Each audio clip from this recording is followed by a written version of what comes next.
Well, it wasn't too long after recording my previous videos about the world of electronic communication and how we are living inside this electronic world that there was a day with some heavy winds and the power went out for a couple of hours at night all the way down my street.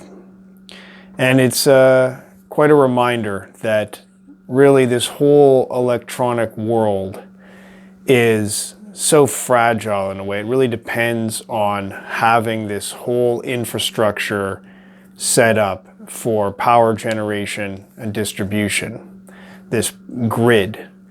And without it, if anything interrupts that grid, then we will no longer have access to this electronic world.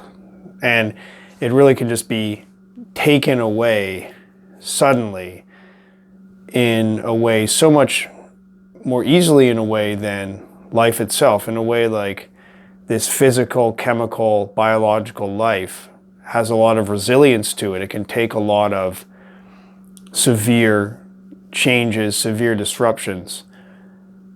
But the electric world, if there's any kind of interruption in the circuit, it will just shut down for at least that particular area.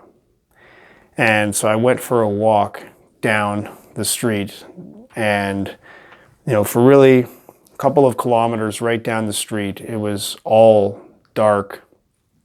The traffic lights were out and really had the feeling of being a country road.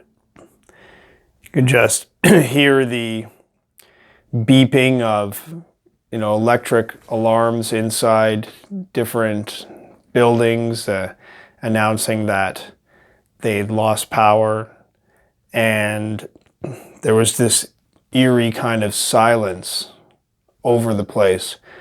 And what really stands out and what really would be striking to anybody who lives in a city like me is just the level of darkness when the regular lights are out.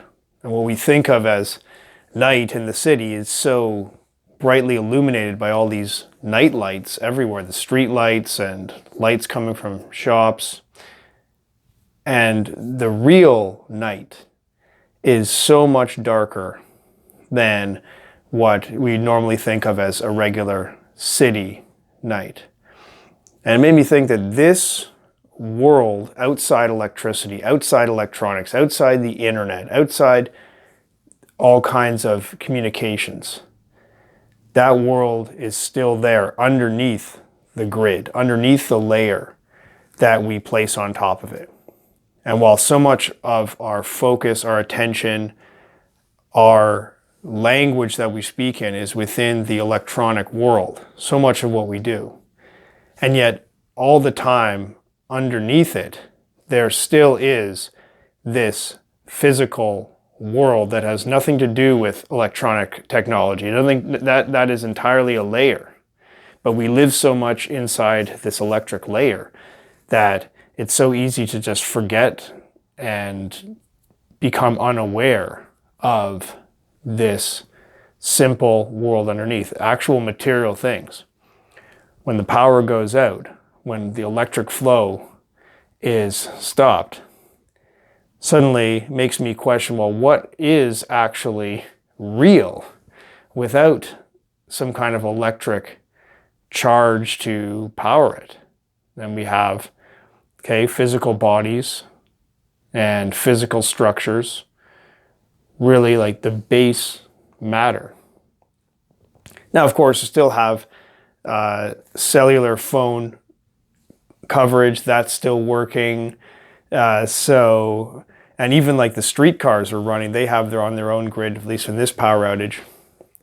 It was such a small little piece of the overall grid that was shut down for only a short time.